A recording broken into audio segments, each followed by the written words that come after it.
Hi, folks. Welcome to Color of Music Collective's first panel of 2021, proudly presented to you by Color of Music Collective and also proudly sponsored by DistroKid. My name is Marcella, and I'm the executive director of the Color of Music Collective. Very excited to be co-moderating this panel tonight with Color of Music Collective's founder, Mia Van Allen. So we're just going to jump right into introductions, head into some discussion questions, and then towards the end, we'll have a Q&A session where you folks can ask a few of our panelists questions using the voice chat. So we're just going to have our panelists go around and briefly say your name, pronouns, company, position, and your clients. And let's kick it off with Zach. Hi, everyone. My name is Zach. My pronouns are he, him, his. I work at Spotify. I've been at Spotify for a little bit over a year now. I specifically work in our user fraud department, where we kind of act on artificial streaming. I'm a associate data scientist, so my job is to detect and kind of act on bots that are streaming on the platform. And that's my job. Awesome, thanks, Zach. How about you, Mikaela? Hi guys, I'm Mikaela.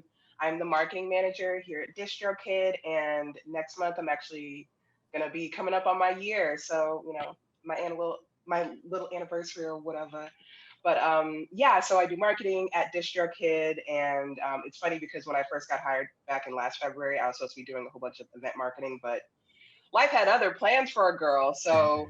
You know, instead, I kind of had to restructure what my roles and responsibilities were. So it kind of turned into me finding really cool organizations to, you know, help out and sponsor, and other webinars that are related to distribution or the general music industry. So that's kind of how I came across Color of Music Collective and got involved with cool events like this. But yeah, that's kind of my role at DistroKid, is to help get the word out and to help artists, you know, make sure that they have all the tools that they need.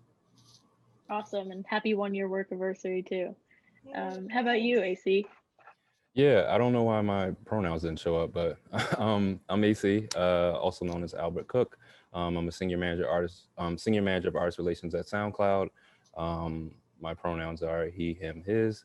And then what I do is basically I help find unsigned artists on the platform and help them monetize their music directly through SoundCloud. And then I pitch them for marketing opportunities, as well as like playlist curation and brand partnership opportunities as well. Awesome, great to have you tonight. How about you, Dion? Hey everybody, can you guys hear me? Yes. Yeah, you're all good. I might be a little choppy, so apologies. Dion here, pronouns he and him. I'm on the YouTube artist marketing team. Specifically, I'm leading our scaled promo strategy, and what that entails is when artists have new releases, figuring out what are the best engines and levers I can pull within YouTube and outside of YouTube to really blow that release out as much as possible and get as much promotion, give as much promotional support to artists as we can offer. Awesome, thanks. And how about you, Chris? Yeah, hey, I'm Chris Maltese. I'm the head of Artist Services US at Tunecore, which is a little bit confusing for some people. I don't actually work on the distribution side of Tunecore. I run the new label division for their parent company, Believe. So Believe is a company based overseas in Paris, which is actually the largest independent music company in the world. Excuse me. And yeah, they recently just set up a new what they call artist service division. It's really the services of labels that we provide for artists, and we're the 15th country to get it. So I head up the US. That's awesome. Thanks. And how about you, Jasen? Hello, I'm Jasen Samford. I'm the Director of Artist Relations at DistroKid, he, him pronouns. And for anyone not in the know, DistroKid helps artists distribute music to all the stores and streaming services. Awesome. Thanks so much, everyone. We're so happy to have such a stacked lineup tonight. With that, I will kick it off to Mia with the first question. Yes, so our first question is, from each of your perspectives, ranging from artist relations to data science, how are DSPs and distribution companies working to create a more inclusive music industry for POC and LGBTQ+ rising artists?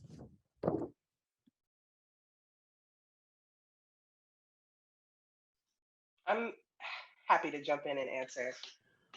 So just like speaking from my own perspective and kind of like I mentioned in my intro, one of my own personal goals is to, help people make a career out of their artistry. And, the people that already know how to do it are doing it. And so the ones that don't, unfortunately, just don't have all the information that they need. So in the shift in my roles, in my role here at DistroKid, I literally just went out of my way to find, organizations that were supporting underrepresented and underserved communities, because obviously we can handle it from the distribution point, but there's so many things that happen before you get to that stage of distribution. So like, I just kind of saw it to be important that we're supporting these artists in every stage of their artistry.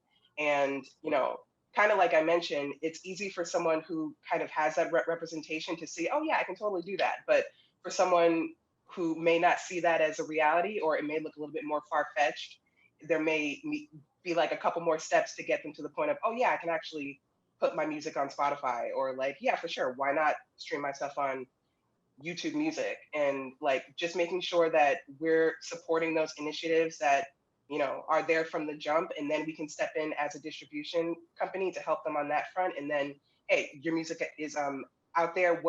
What else can we do to kind of step in and help in that stage? So I think that not only DistroKid, but a lot of companies are saying that there's more than just what they're doing in order to actually support.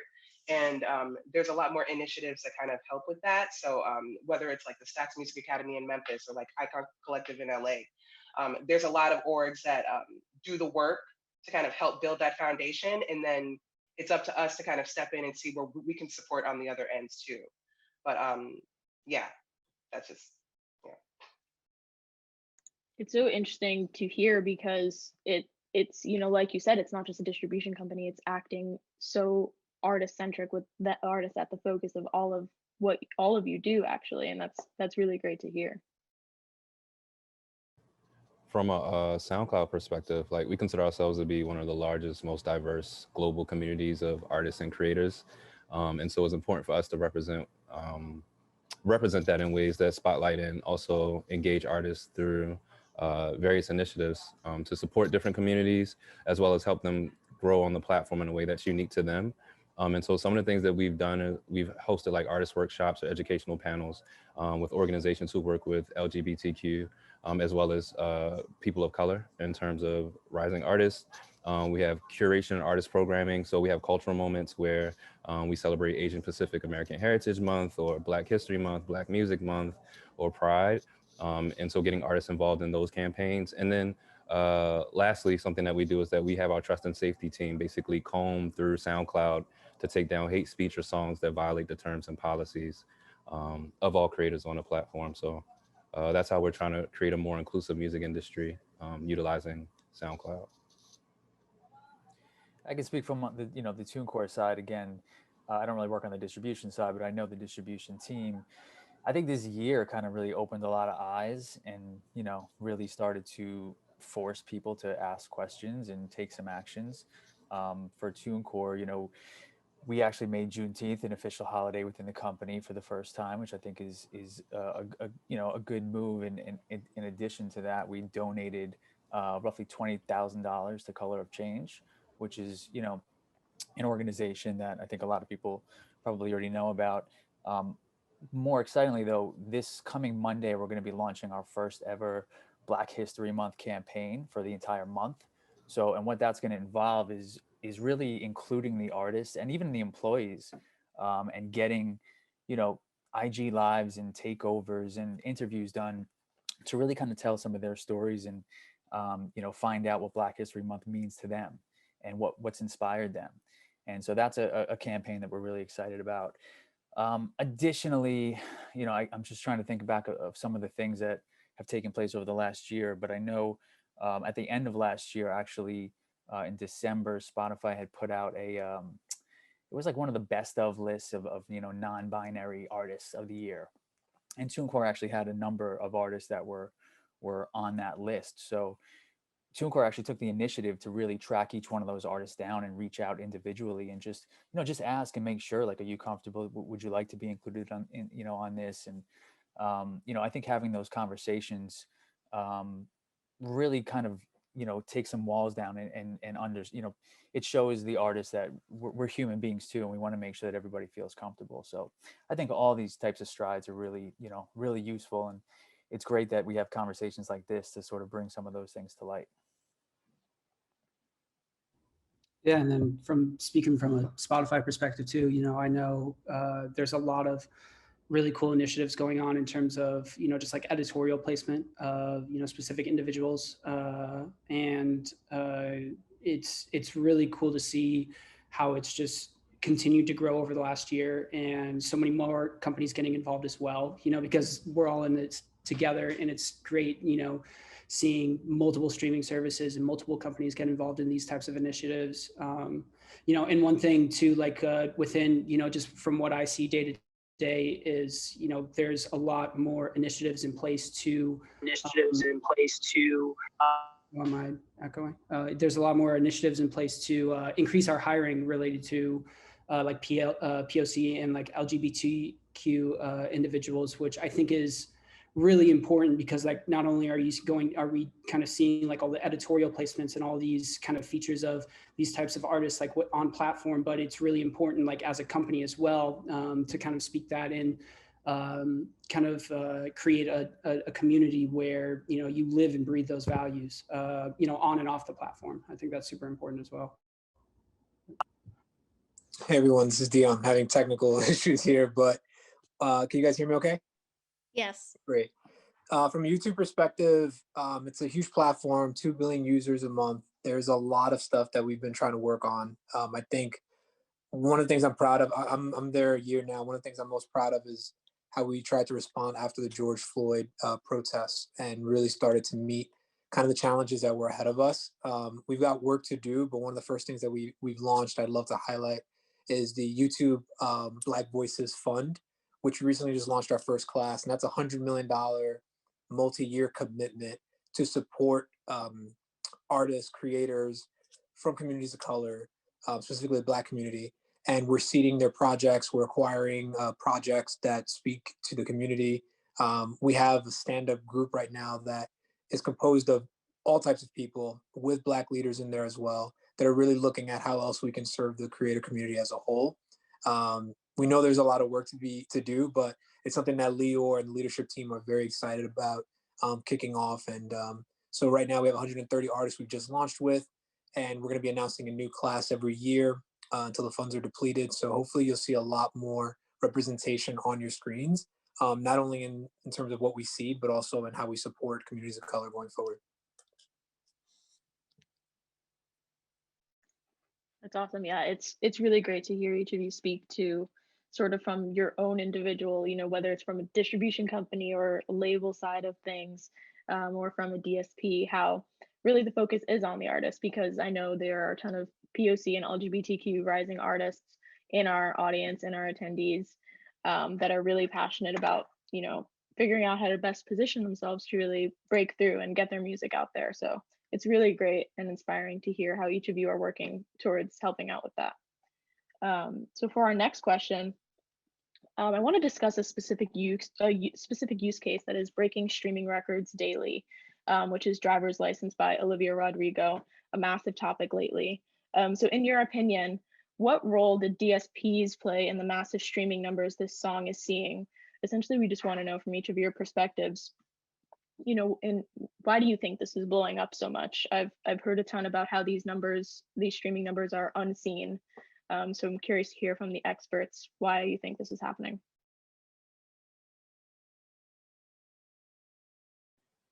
I mean, I can jump in. I can't really speak to the level of involvement the DSPs may or may not have had on the song. Obviously, there's a tremendous amount of support, but I think it's really, kind of a perfect storm, if you will, because it's a very emotional song, right? So if you really break down the structure of the song, the first 30 seconds are just a bare bones simple piano and a vocal. So you're really, like, right from the start, you're really drawn in to the vocal, and which also means to the story of the song.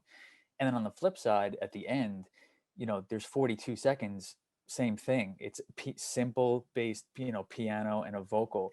So you're really starting by being drawn into this story and a very inviting vocal, and ending that way. And what happens in the middle, obviously there's a big crescendo, and the choir, there's a choir in the bridge, and it becomes very big. But I think we're in, as a world, as the state of the world right now, we're in a very emotional time. It's winter. It's getting, it's cold out.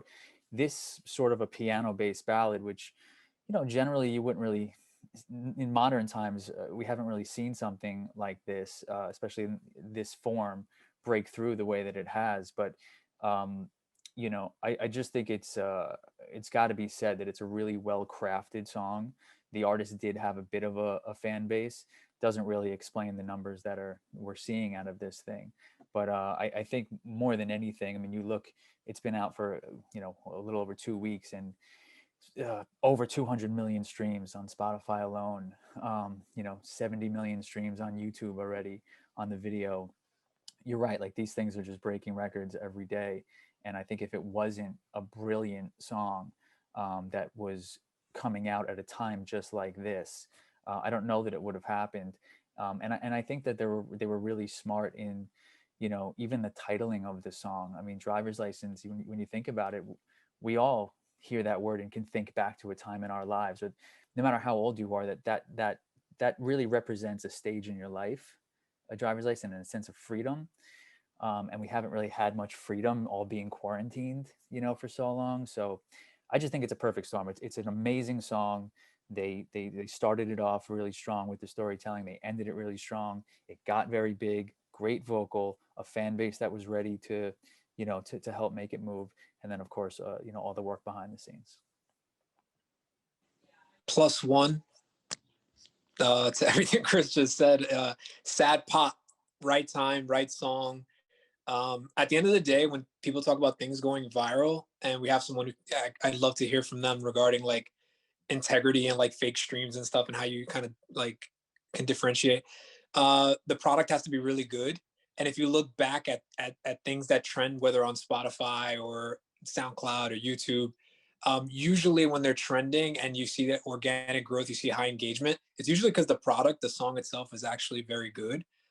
So I think there's nothing better to be said. I'm gonna cut it short. Like a perfect storm is the best way to kind of think about it. From a tangible standpoint, when you have a user base that's actively looking for a song, these algorithms are gonna pick up on that behavior and start recommending it to other lookalike audiences like it, right? And if they're going through the same exact emotions, right? If they're in the same quarantine as everyone else, same age group, odds are you're gonna get a lot of views from that. Again, assuming that the song is good.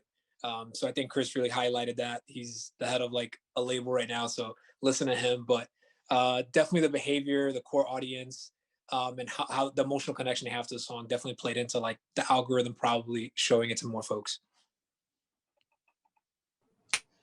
Another thing too is, I mean, just to kind of like address the elephant in the room is, there's like TikTok has just made a huge wave in the music industry over, just like not just the last year or maybe two, but, because like Olivia, she posted that video on TikTok and it just blew up. I think like 95 million TikTok videos have been made because of it. And I was reading an article a couple of weeks ago that like almost 70 record deals have come out in the last year due to TikTok. So it's really like it's a really interesting time for the music industry because one, like you can't verify an artist in terms of like their live show. You're just seeing like content online and what's going on, say on social media, on TikTok, on, like what they're posting on Spotify or whatever.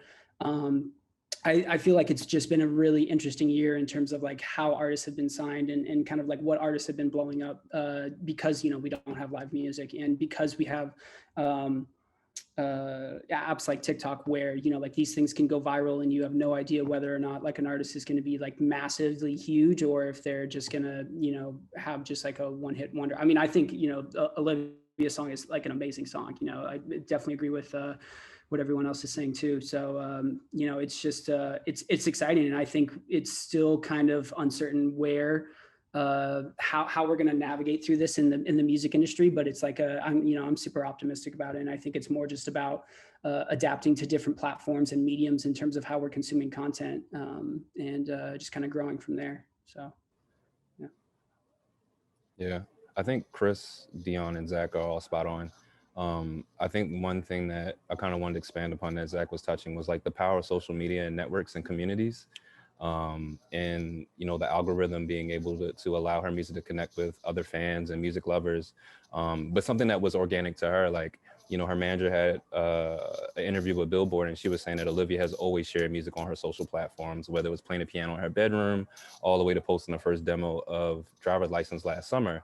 And so understanding the importance of your reach through your audience, and your community and people that support your music. I mean, she was also a Disney star. So that's something else to tap into. And even the song is about love and heartbreak. And, fans of her are alluding to her, maybe the song's about another Disney star that she dated at the time. So it's like so many other things that, to Chris's point, in terms of the perfect storm started to happen. But I think the one thing that like everyone can kind of see is the importance of community and connecting with your fans in ways that make sense. And I think that's where TikTok comes in, where people can just live with music and see other people living with the music and connecting. So yeah. Yeah, I've truly never seen a song on TikTok have so many different concepts put behind it and so many different kind of videos. So I think Zach's point of, 95 million videos on TikTok is an absolutely insane number. It's just like cyclical growth every single day. And I think if there's any lesson to take away from what our panelists are talking about, it's get on TikTok if you're an artist.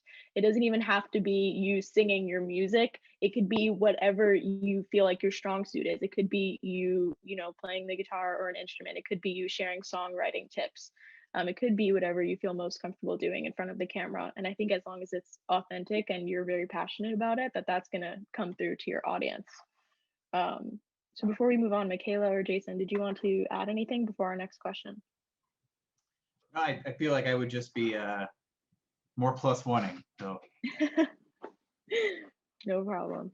Yeah, the only thing that kind of came to mind for me was I feel like her team listened to American Teen by Khalid, because it also kind of had that same impact where it's like, I'm about to embark on the world. High school is behind me. I'm about to do all of these things. Like, look out, world. Here's new experiences. And it very much so plays on all of that. Obviously, he made a full album out of it, but like, we don't know what's to come from her. But like, honestly, it's the perfect storm. It's the fact that like, even if you look at the video, it's very like COVID friendly, if you feel me. It's like her in her house by herself. It's like her in the car alone. And it's like, there's a lot of, like tics that can kind of, allow people to resonate. And it goes pretty much into what Albert was saying, where it's like, she kind of like took the situation of the world and of what her audience would be and played upon it to a T. So her team is doing exactly what they need to do in terms of paying attention and being with the times. And like, I do feel like when I saw the video and I heard the song, I was like, Khalid walked so that this girl could like do like a cute jog, in the morning. But yeah, that's all I really have to say. Not from like a streaming perspective, just from like my own like totally. I think that's a great point, that people can enjoy this song while social distancing. I think there's a ton of music that was released throughout quarantine that may have stayed at #1 longer, but maybe didn't because clubs are not open or because people want to go out and dance to it at a bar, and that's just not possible. And this, you just, like you said, she's driving alone in her car, you're crying alone in your car to this song, and like that's part of the appeal. So I think that's a great point. I do just want to add too. I mean, she did her deal over at Geffen Interscope, and from what I had heard, they were part of the reason why she got the deal that she did was they were super impressed with her writing, and I don't think people really realize. I mean, yes, plenty of things have taken off on TikTok that are just kind of a flash in the pan. It's a one song kitschy, left of center thing. It's something else where you happen to launch there, but you also have the goods. She wrote that song with her producer. She has another song called I think it's called All I Want, I believe is what it's called, that has the same amount of streams on Spotify at the moment, over 200 million. She's the sole writer of that one, and she's 17. So you know, I think that they recognized, you know, props to them because they recognized the real talent. And then when something did take off quickly, they had the faith in her as an artist to really, you know, pour all the fuel on the fire, so to speak. So something to be said because she's been at it for a long time. In fact, even from what I read, even when she got her gig at High School Musical, you know, music was always at the forefront. So it's not like she just started doing this because she happened to be on TV and thought she could take advantage. She's the real deal. Chris, can I ask you a question really quick? Because I know like you're in the whole the artist side on Tunecore. Like how do you go about, say, judging something that's going really popular on TikTok? You know, like in terms of like, do you reach out and get more demos? Like kind of like what's your process on that? Like how are you differentiating between, you know, someone where it's like, yeah, this artist is like they have that songwriting ability, they have the image and everything, between like, oh, this is just like another hit. You know what I mean? Like Yeah, I mean, I will tell you, you know, in my A&Rs might, you know, have their own processes, but overall, our sort of philosophy is that, you know, there's enough labels out there, or you know, mostly majors that are chasing these TikTok hits, and just because you have one song that's starting to move doesn't mean you're going to have a career, and you know, you don't necessarily have an artist with the goods. They might just have one song that happens to be moving.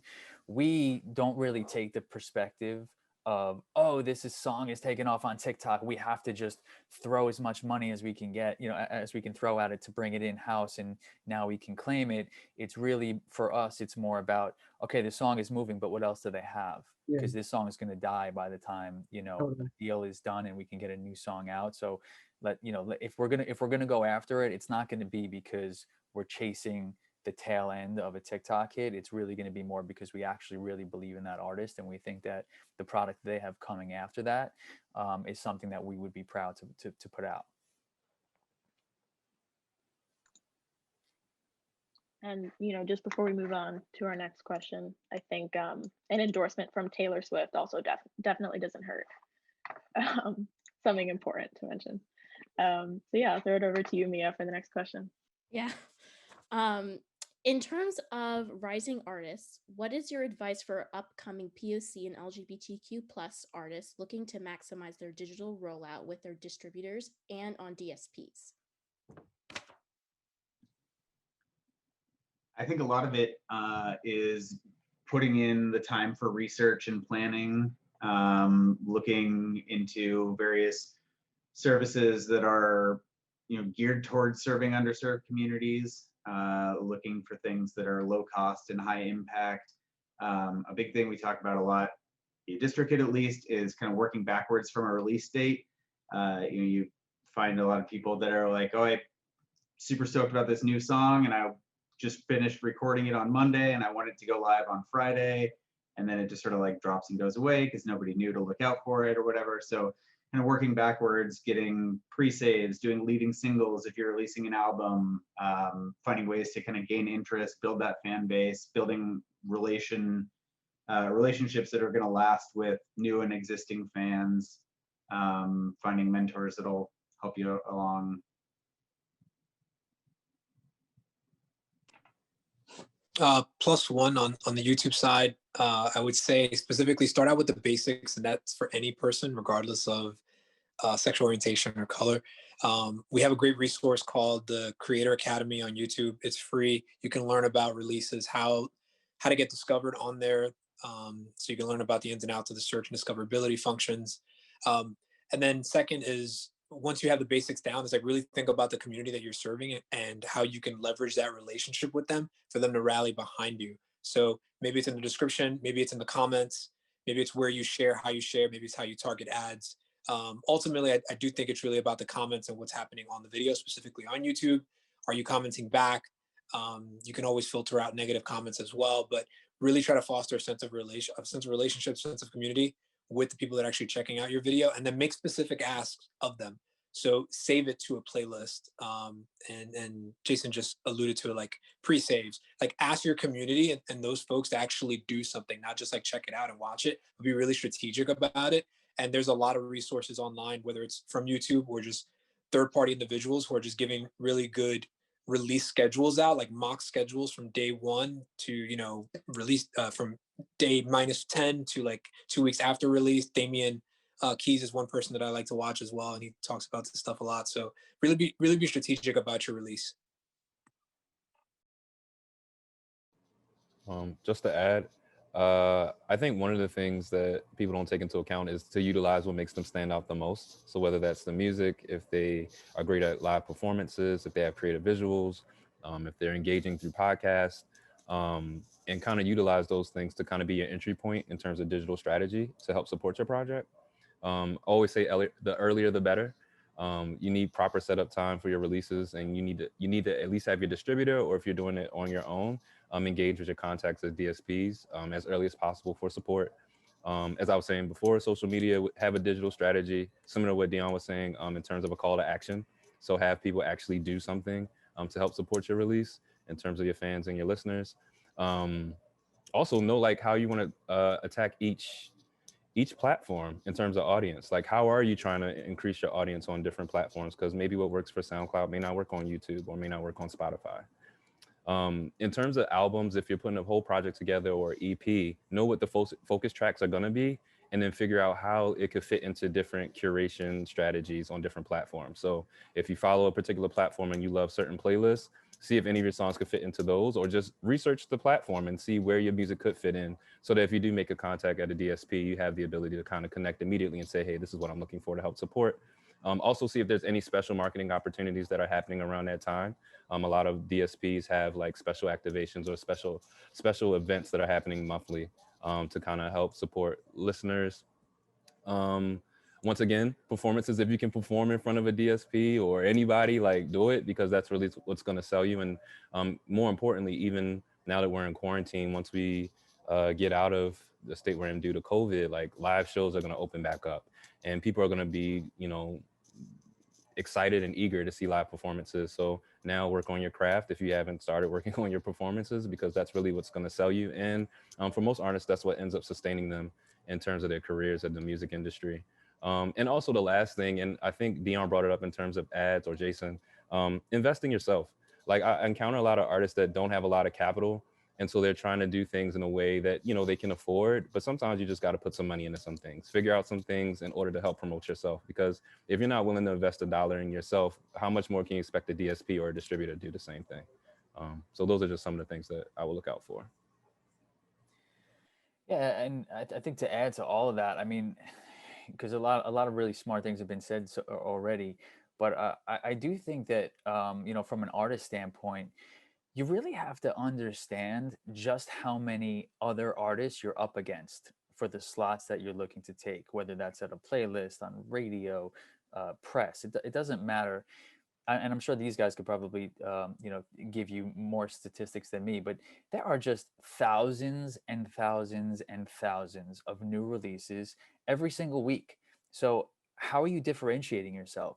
You have to kind of reverse everything and sort of put yourself in the shoes of the person that you're trying to reach out to, whether that's somebody at press or a playlist editor or whoever, and say, what would make me stand out? What would I want to see if I was in their position?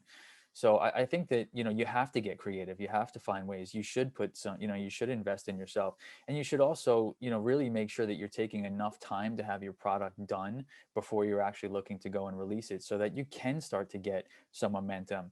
I can't tell you how many times we whether it was myself back in my management days or artists I've worked with, where we've spent $0 and gotten really effective, product out of it.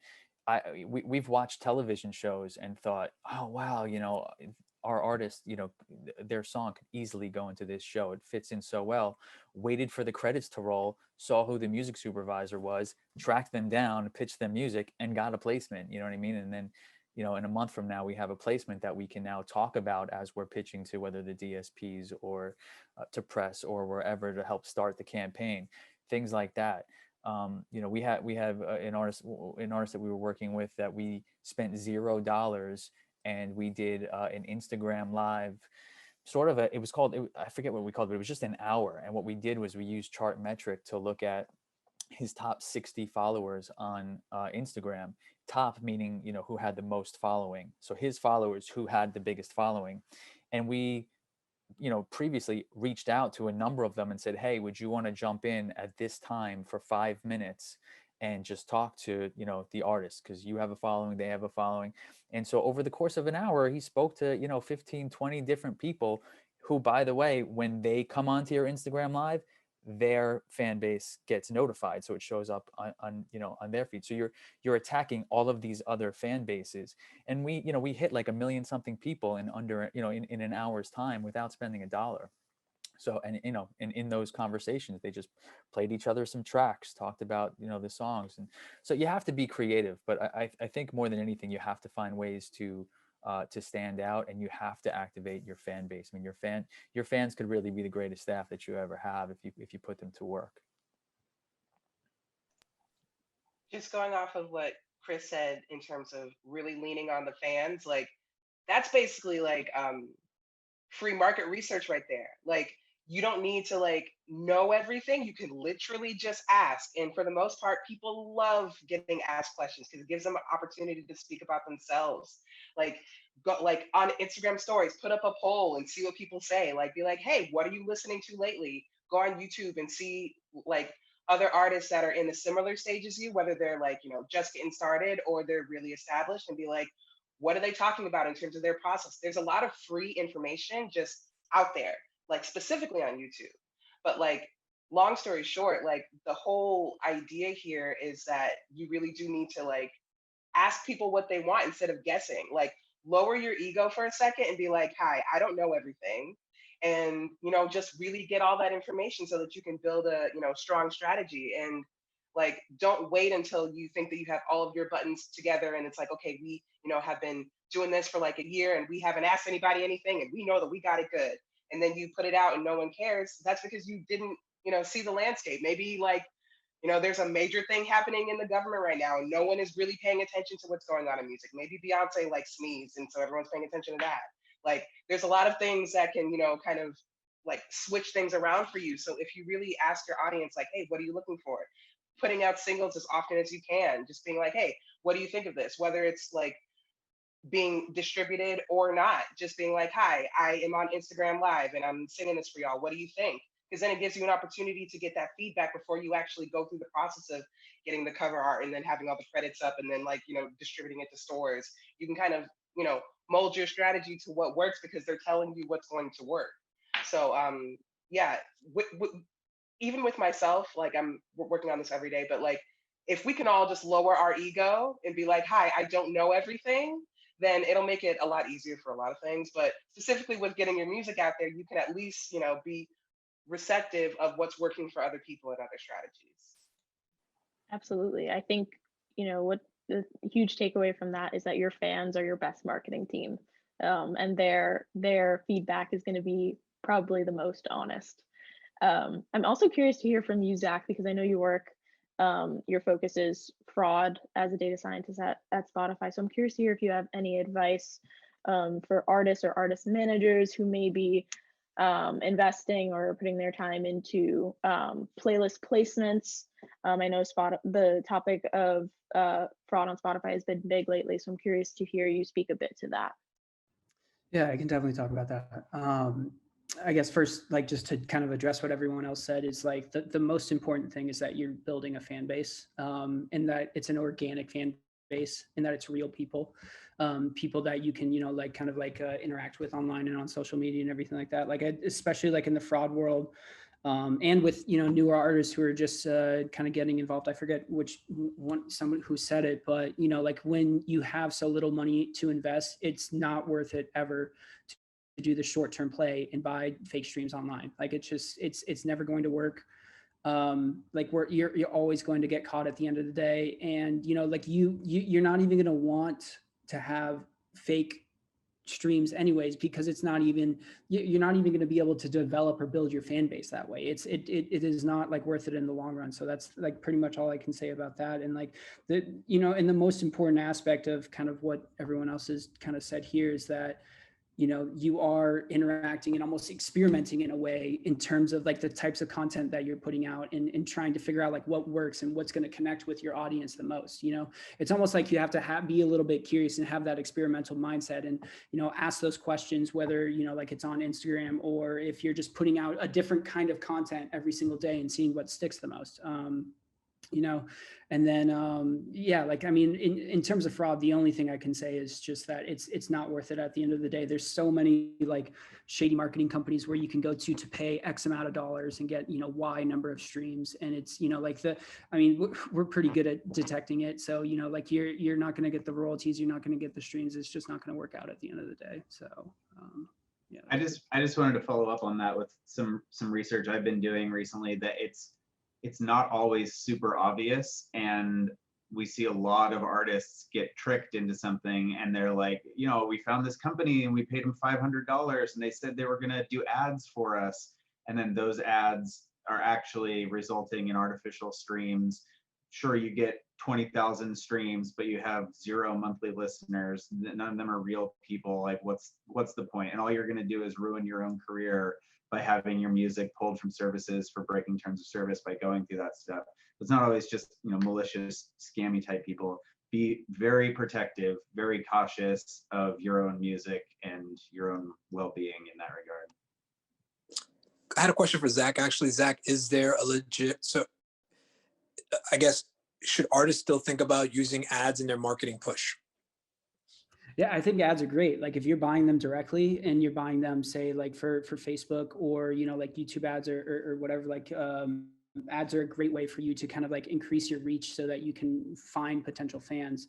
And, you know, kind of what Jasen was saying, where it gets into trouble is if you don't do your research and you're looking into like some kind of marketing company that may or may not be like, I think it really just comes down to kind of like educating yourself and understanding like what is, I mean, because there's so many resources out there in terms of like how you can kind of develop your fan base, and what you can do in terms of trying to get placement in blogs, or, you know, trying to get kind of more, you know, like get featured in playlists and things like that. I would say ads are definitely a good way, because like anything that involves trying to reach an organic and a real person is going to kind of help you, I think, at the end of the day. It's more when you're doing something so that you can get like a set number of streams or a set number of followers or anything along those lines, where you can kind of get yourselves into trouble. And you know, like it is kind of a really tricky landscape in terms of like these types of companies that are kind of operating,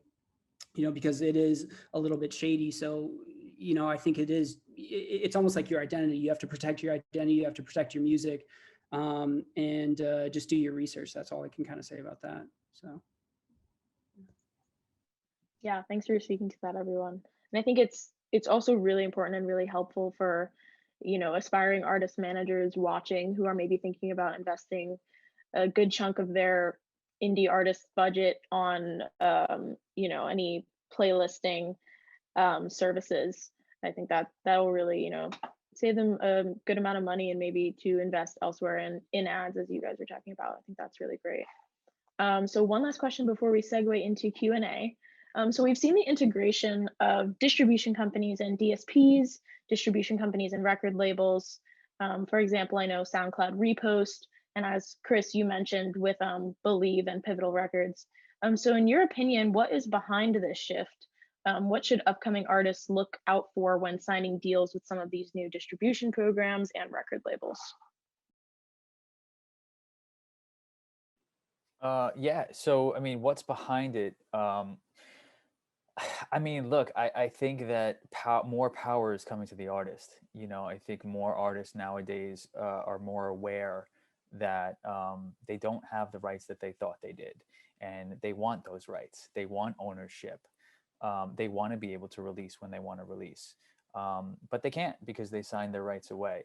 So I think that the shift, you know, you have artists out there like, you know, Russ just screaming about his independence, Kanye West posting his you know, photos of his contract, and there's been a seismic shift in the way that artists are now viewing ownership and realizing that the investment that they're getting might not be reason enough to sign their rights away, at least at a certain point. So I think that that's what's kind of behind the shift, and I think you're going to continue to see, more companies have to either launch or find a new way to operate so that they're not taking all of the artists' rights away. If you look at over the course of time, I mean, even just how much easier it is to make music nowadays. 20 years ago, you had to hire book a studio, hire a producer, maybe session players, an engineer, pay for the physical tape, pay to get your product, physically created. Now, I mean, you have these, massive #1 hits that are being made on laptops. So, with that comes power, because a lot of those gatekeepers, no longer exist or don't hold the same weight that they used to. So I just think that artists nowadays have more power and more control, because they see that they don't necessarily need to do all of those things that were needed before. They may not need the bank in order to operate. So that's what's bringing it,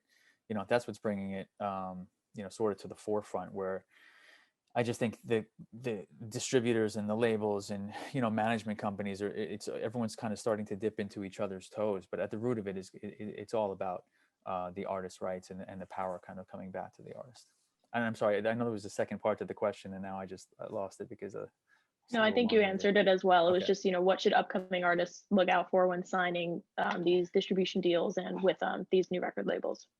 Okay. Yeah. I mean, really, to simplify it, I mean, obviously, if you are of the mindset that you want ownership, I mean, make sure that it's very clear that you're not giving that away. And I think what's really important for you to know too is there needs to be transparency, especially in the financial area. If you don't know, if it's not in plain English and very clear what your marketing budget is, what your video budget is, what your rollout plans are going to be. If everything's not in paper and agreed to, and you don't know when you're getting accounted to, when you do get the accounting, you can't even read it. So you don't really know what was spent and what wasn't. That's a problem. So you need to nip that in the bud beforehand and really understand everything that you're signing. If you don't invest in a lawyer when you're signing a contract like this, you're making a mistake, and it's going to cost you way more than if you spent the money on the lawyer. So do yourself a favor, hire yourself a music attorney, not a real estate attorney, a music attorney, to actually walk you through the steps and explain to you exactly what it is that you're giving up. Because at the end of the day, I mean, we've all heard these stories about these artists who, they get the check, they get the bag, right? And then they get stuck on the sidelines for 2 years, and they're shelved. And then by that time, your A&R that signed you has left the building, and there's a new president, and now you're old news and you never went anywhere. So yeah, be really, really careful and understand, what your contracts say.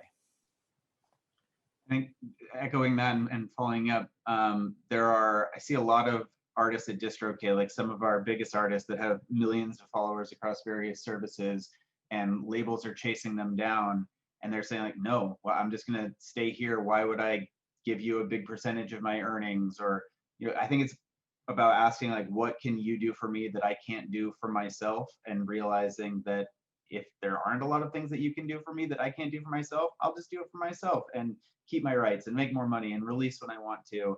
And I see a fair number of artists that start blowing up as independent artists, get really excited about a label deal, and then a year later they're coming back to DistroKid because things just went nowhere for them with the label. And now they're out that time and money, and just the frustration of having lost out on that. Yeah. Also, just to add real quick, I mean, at Believe and Tunecore, and with pivotal projects, I mean, we up until recently, it's been really hard, or at least the thought process was that it's been really hard to get serviced at a high level without giving up your rights. That's kind of what we're trying to change. So at pivotal projects and Believe throughout, I mean, we believe the artist should own their art. So we don't own any masters. We provide the services of a label without owning any masters. So I just want to make sure it's clear that, Tunecore as a company is extremely artist friendly, and Believe as a company is also. We don't own any rights, but yet we do try to provide all the services and funding that an artist would need. One thing, and like, it's all just manifesting in my life, but one thing that I read a couple days ago and that I just posted on Instagram like hours before this this event was something that I saw that said, never feel bad for asking for clarity. and be wary of the people that try to keep you confused. Because there's a lot of people that will try to keep you confused and be like, oh, you don't have to worry about that. I got it. You worry about making the music. I got it. It's fine. And then next thing you know, you look up and you're Rihanna and your accountant has run away with all of your funds. And like, just look at Rihanna. Like, let her be your example. If someone like her can like get manipulated in that way, then like it can literally happen to anybody. And when companies, you know, take the effort to build that relationship and to not have it be like so salesy all the time, but to really build that trust with someone, then that's when you know that you can maybe, you know, have that trust in them. Because one thing that my dad used to always say, and he still says, is that there's no such thing as free lunch, because there isn't. But like, it's a matter of what you're willing to give. Like, is it your time? Sure. You know, there's limits in your time, so you still want to be, you know, wary and cautious with that too. But like, if someone's just being like, yeah, no, I can handle it, like it's fine, then that's when you have to be like, no, give me more information. And if they're, you know, being weird about giving you that clarity, then you just step away because it wasn't meant for you and they're shady. And if you look, it's, and like it just goes back to the whole fake streams and all that stuff that we were talking about earlier. You can see when someone's not being authentic. If there's a company that says, oh yeah, we can, you know, put your stuff on a whole bunch of playlists, and they have an Instagram following with like 16K followers, but like their posts have no engagement, they bought those followers, girl. Like, that isn't real. Like, you really do have to do the research, and you have to be like, just like putting yourself in their shoes and being like, okay, if I saw this from someone who didn't need this, like, would I think this is real? Because if you're an artist, obviously, like, you want to put in the time to get your music out there, and it's something that you really want, so it gets to be like, oh, but I want it so bad. And so the steps to get there kind of get cloudy. But like, it's really important to make sure that those foundation steps, that research, that you know, checking for authenticity is really there, so that you don't end up getting, you know, taken for a loop or whatever later, you know, down the road. I'm gonna add on all the great advice everyone's given is, if you are an artist, try to increase your leverage as much as possible by doing as much as possible before you go to a label. Foster communities, have real engagement that's through the roof, quantifiable data that shows that you are an act that has signals of breaking or has like an audience, and all you need is like the extra push, but you've already got a movement behind you. The more you can come to a label with that, it creates excitement for them. I met an artist recently. I'm not signing artists, but I met an artist recently who, they were like, hey, like my fan base has gone up, you know, 50% every month the past 2 years. And I was like, well, that's pretty interesting that you know that. That's pretty awesome. And they're like, yeah, and my merch has gone up in sales, you know, 30% quarter over quarter. And I was like, that's incredible. And a few months after that, they're like, I just had a major label meeting, and it went pretty well, but I'm going to keep independent and I'll come back to them. Like, you want to be able to have that kind of leverage and that kind of data.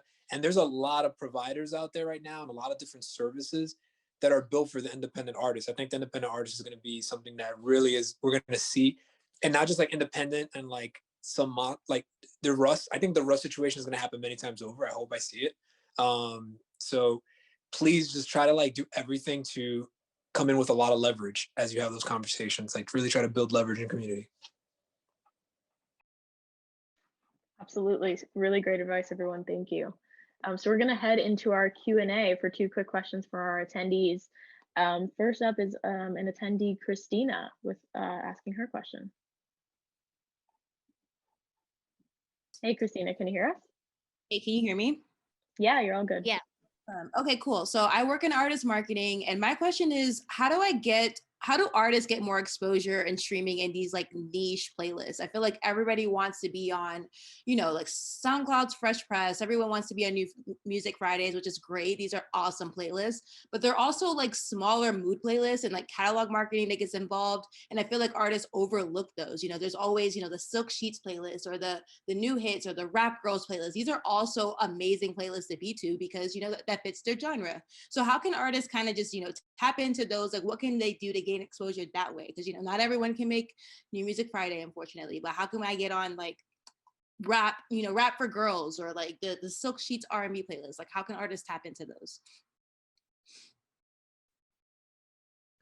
I can speak a little bit to like the Spotify landscape of things. I'm not actually in the editorial department, but I do know a little bit about how it works. And it is a bit of a feeder system in terms of, like if you do get, first of all, like, like if you have an artist and they have a Spotify for Artists account, like you can automatically submit your music a couple of weeks before release so that you can have it considered by editors for, playlisting.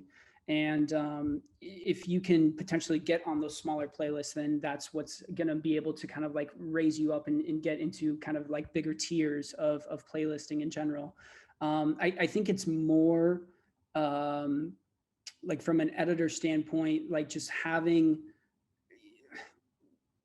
content that is like if you can kind of foster relationships with editors or with someone like at these companies, or if you can network and kind of figure out how you can get like into these playlists, that's, like from a Spotify perspective, that might be a pretty good bet. And then additionally to just consistently releasing content too is a really good plan as well, because, when you're looking at these metrics and whether or not like you should playlist an artist or not, there's a lot of different kind of factors that go into it. And it has to do with, like followers and monthly listeners and just kind of streams over time as well, like so. But, like at the end of the day, if you have a really great song, that's going to get playlisted as well. So that's kind of like the advice that I have for that. Yeah, similar to what Zach was saying, I think actually making connections with people that work at DSPs can actually speed up the process. Through SoundCloud, you're able to submit your music if you're monetizing directly through SoundCloud or through reposts. You have the ability to submit your music for playlisting on SoundCloud. But I think it's really about networking and understanding the strategy that you have for what playlists in terms of the feeder playlists that kind of feed up into like the bigger ones on the platform. But it's really just about networking and connecting. Sometimes the engagement metrics are also helping us on the data side for us to know what we want to playlist and where we could playlist it. But I think for the most part, it's really a networking thing and seeing who you can connect with and can kind of get your music into the right people's hands for it to be playlisted. I think networking is awesome because there's a lot of smaller playlists that are just like I can be an editor of a playlist and maybe I only have a few hundred listeners, but if it's as easy as just reaching out to me and saying, hey, here's my new single, I definitely find a way to try to scale that via email or social. Try to get on any playlist. If they're legit, even if it's small, it's better than like a fake playlist with a lot of fake streams. And again, like you never know how like that behavior will go up to some of the bigger playlists as well.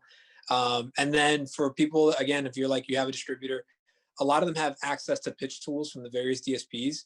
So talk internally to your own distributor and say like, hey, do you guys have a pitch tool? I think this project is X, maybe it's seasonal, like this is a Christmas song, and I think it'd be awesome to pitch to, Spotify.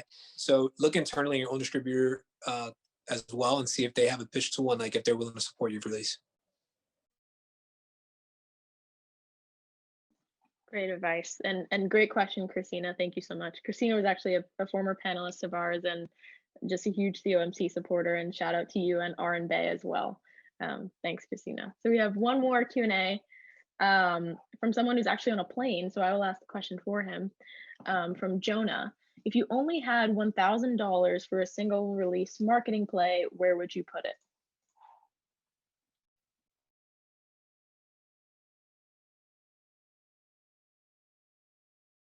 I'm going to be biased and say YouTube, but that's not necessarily fair. I mean, it depends, right? Like, is my track like a pop track and I need like an insane amount of views in order to make a dent? It's probably not necessarily the thing you want to do, but ads or influencers, to be honest with you, is another really awesome one. Ads and influencers to me are like the two really good spends, especially if you know that the influencer has great engagement. And with ads, like if your targeting is on point, they can both return decent investments. Again, there's a lot of variables in there, like what kind of music are you talking about? Who's the audience I'm trying to reach out to? So. Yeah, I think for me, I mean, it really depends. I don't think that there's one right answer for that. I mean, depending on what the artist already has going on, if we know like they've got a really strong Instagram following and engagement, but they're, on another platform, they're nowhere near as strong. I mean, obviously you want to hit as many eyeballs as you can. So I'd probably be spending some ads at Instagram.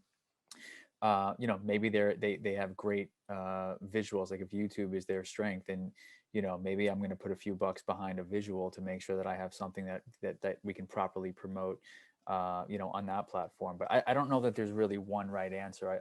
I also think, you know, depending on the song, I mean, depending on what the song's content is, you know, there might be more of a creative idea that you can really customize for that song specifically. So it's kind of, I know that's probably not the answer anybody's looking for, but it really does depend on a lot of factors. I don't think there's just one right answer.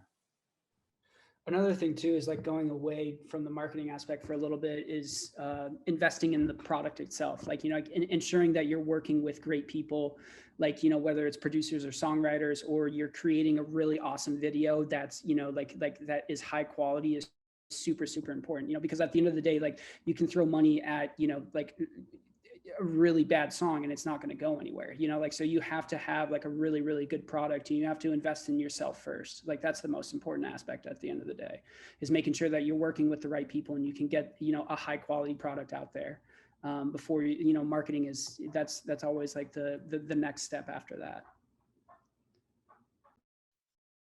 I also just want to add, I believe Chris mentioned it in terms of like the Facebook and Instagram ads, but you don't need like a whole bunch of money to do that. You can take your $25 and really maximize it. And so my first piece of advice would be like, see what you can do for free first. Go on, like, I forget what it's called, but like Google has those free classes where they're literally teaching you like, here's how you do a Google ad, and here's how you, you know, learn how to target on Facebook and like all that good stuff. Because you can literally, if you have your targeting right, like it was mentioned before, you can target people who, you know, are SoundCloud listeners, or target people who, you know, have interacted with anything with Spotify. Like you can actually do that. All that information is there.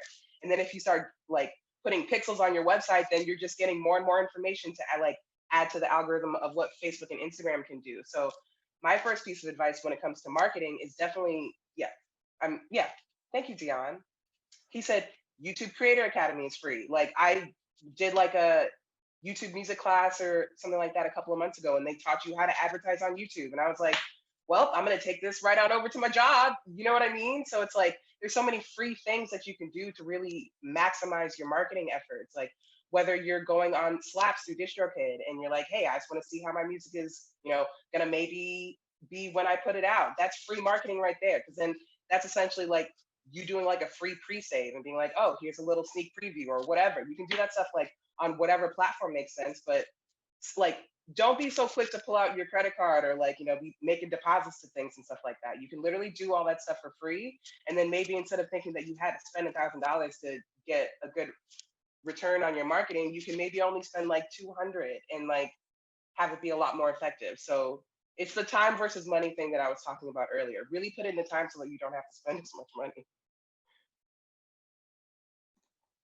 Absolutely. Great advice. And I think like you said, free classes and also like free certificates, which, you know, that can go on your LinkedIn profile, that can go on your resume and your skills section. And also just a great way. It's, you know, been something for me going on interviews throughout the pandemic to say like, yeah, I'm not just unemployed, you know, I'm taking up my time by learning this and, you know, continuing to grow my skills in this way.